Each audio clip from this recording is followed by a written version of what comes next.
جہنم میں ایک مقام ہے حاویہ. حاویہ گناہ کی کیٹیگری کے اعتبار سے جہنم کا طبقہ ملتا ہے. قرآن کہتا ہے ویل لکل ہمزۃ لمزہ. ویل جہنم کی ایک ایسی وادی ہے جس سے خود جہنم دن میں 70,000 مرتبہ پناہ مانگتی ہے. اب یہ کس کے لیے ہے؟ قرآن کہتا ہے ویل لکل ہمزۃ لمزہ. عیب جو اور عیب گو دونوں اس طبقے میں رہیں گے. عیب جو اور عیب گو دونوں الگ الگ گناہ ہیں. عیب جو یعنی کسی کی اتنی مائکروسکوپک آنکھ ہو کہ لوگوں کے ہر عیب پر اس کی نگاہ ہو. کیا کرتا ہے، کہاں جاتا ہے، ارے نماز تو پڑھی نہیں اس نے، ارے ایسے کر رہا ہے، یہ ایسے کر رہا ہے، ارے فلم دیکھ رہا ہے. یہ ہوتی ہے عیب جوئی. اور پھر آ کر یہ کہے کہ ارے فلاں صاحب یہ بدتمیزی کر رہے تھے، ان کے اندر یہ کمیاں تھیں، ان کے اندر یہ معاملات تھے. یہ ہے عیب گوئی. لوگوں کے اوپر نگاہ رکھنا اور لوگوں کے عیبوں کو دوسروں کے سامنے عیاں کرنا، یہ دونوں بڑے گناہ ہیں. اب ان کو حاویہ ایک طبقہ ہے اس میں رکھا جائے گا. اب وہ کیسا ہوگا؟ آگ کا ایک ستون ہے. نار اللہ الموقدہ تطلع علی الافئدہ، ہے نا؟ کیا ہے؟ آگ کا ایک ستون ہے. آگ کے ستون سے جیسے کہ ہم ایکسرے کرانے جاتے ہیں نا، ایکسرے، تو ڈاکٹر کیا کہتا ہے کہ ذرا اپنا سینہ جو ہے اس پلیٹ سے لگا لو، ہے نا، پلیٹ سے لگا لو. ایسے ہی فرشتہ اس سینے کے بل اس تھملے سے آگ کے باندھ دے گا. اچھا، عیب گوئی اور عیب جوئی یہ لوگوں کے دل کو تکلیف ہی تو پہنچانا ہے. لوگوں کے دلوں کو تکلیف تو پہنچانا ہے. یار کتنی تکلیف ہوگی اگر اس کے عیب دوسروں پر عیاں ہوں گے. اللہ کے رسول فرماتے ہیں من ستر عبدا ستر اللہ یوم القیامہ. جو کسی کے عیب کو دنیا میں چھپائے گا اللہ اس کے عیبوں کو قیامت میں چھپا لے گا. اللہ اس کے عیبوں کو. اب کوئی عیب کسی کے سامنے ظاہر کرے، اس کا دل تکلیف ہوگی کہ نہیں ہوگی؟ تو اب یہ عیب جو اور عیب گو کہ اس نے عیب جوئی کے ذریعے، عیب گوئی کے ذریعے لوگوں کو دلوں کو دکھایا تھا، تکلیف دی تھی. اب حکم یہ ہوگا اس کے دل میں آگ پے بست کر دو. تطلع علی الافئدہ، وہ آگ کے انگارے اس کے دل پر چڑھ جائیں گے اور اس کے دل پر بیٹھ جائیں گے. اللہ اکبر کبیرہ. یہ اس عیب گوئی اور عیب جوئی کا بدلہ ہوگا. اور ہم ہلکا سا کسی کی تیز آواز برداشت نہیں کر سکتے. ذرا سوچو جہنم کی وہ خطرناک آگ کیسے برداشت کریں گے.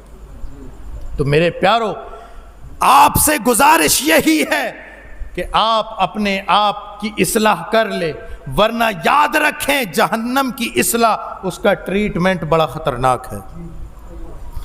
کوئی اس آگ کو برداشت نہ کر سکے گا. اپنے گناہوں پہ نادم ہو. کیسے؟ حضرت سری سختی حضرت جنید بغدادی رضی اللہ تعالیٰ عنہ کے جو پیر ہیں، ان کا جب وقت وصال ختم ہوا، وقت وصال جب قریب آیا تو حضرت جنید بغدادی کو بلایا اور کہا بیٹا میں مرنے والا ہوں، ایسا کرنا کہ مجھے بغداد میں دفن نہ کرنا. اللہ اکبر. یہ دیکھیں اولیاؤں کی جماعت کے سردار کہہ رہے ہیں.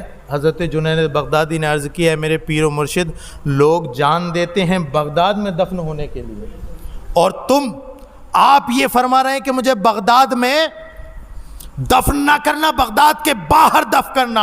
او لوگو، حضرت سر سختی کی ایک کلمات سنو اور اپنی اصلاح کرو، اور ابھی اپنی آرام گاہوں میں جا کر اپنے گناہوں پر شرمندگی اگر ہو تو رب کی بارگاہ میں توبہ کر لینا۔ سنو جملے کیا تھے، وہ کہتے ہیں کہ میں اللہ کے خوف سے ڈرتا ہوں، میں اپنے گناہوں پہ شرمندہ ہوں، کہیں ایسا نہ ہو کہ میں مر جاؤں اور مجھے بغداد میں دفن کیا جائے، اللہ کا عذاب میری وجہ سے پورے بغداد والوں پر آ جائے۔ سید الطائفہ حضرت سر سختی رضی اللہ تعالیٰ عنہ کون کہہ رہے ہیں کہ جن کے در کا کتا اگر وہ کسی کے گھر میں بھی داخل ہو جائے اللہ اس گھر میں نور پیدا کر دیتا ہے، وہ کہہ رہے ہیں یہ۔ تو جب اللہ کے اتنے بڑے ولی کا عالم یہ ہے کہ خشیت الہی سے ان کا دل پارا پارا ہے، ایک ہم ہیں کہ ہمیں احساس و ندامت تک نہیں، احساس گناہ تک نہیں۔ خانہ کعبہ کا غلاف پکڑے ہوئے ایک شخص رو رہا تھا اور سسکیاں باندھ رہا تھا کہ اے مولا میرے گناہ معاف کر دے، اس لیے کہ اگر تو نے میرے گناہ معاف نہ کیے اور میں مر گیا تو تجھے منہ کیا دکھاؤں گا؟ اے مولا اے مولا اے مولا، میں تو تیرے بندوں کو منہ دکھانے لائق نہیں، تجھے کیا منہ دکھاؤں گا؟ سسکیاں بندھی ہوئی تھیں۔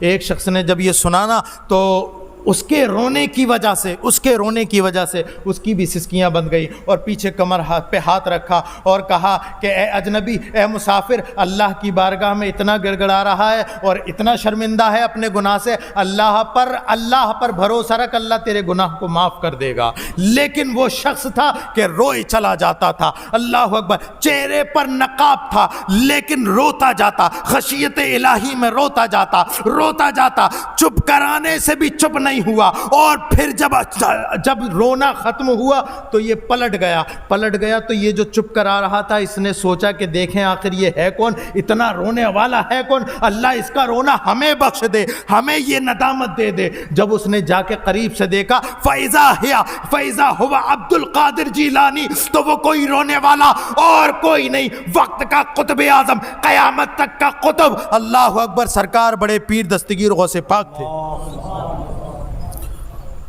وہ رونے والے تھے، ان سے کیا گناہ،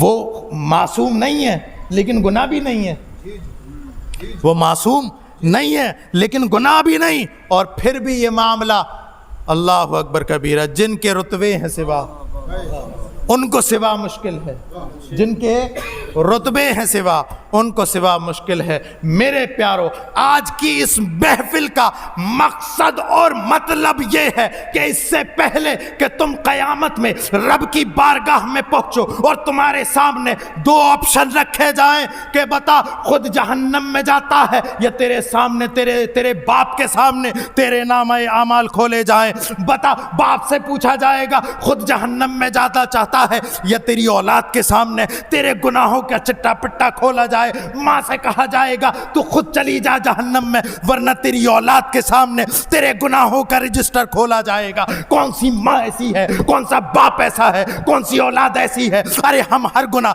چھپ کر کرتے ہیں، وہاں تو کوئی ماں باپ نہیں، کوئی کندرکی کے نہیں، حضرت آدم سے لے کر کے قیامت تک ساری مخلوق ہوگی، کیا ندامت ہوگی، اس سے پہلے وہاں کی ندامت اٹھانی پڑے۔ یہاں پر اللہ کی بارگاہ میں سجدہ کر لو، رب کو راضی کر لو، دنیا بھی کامیاب، آخرت بھی کامیاب۔ اللہ کے حضور دعا ہے کہ اللہ رب العزت ہمارا یہاں پر آنا سننا بیٹھنا قبول فرمائے، اور اللہ رب العزت ہمارے اس موضوع سخن کو ہم سب کے حق میں کامیاب بنائے۔ وما علینا الا البلاغ۔ السلام علیکم۔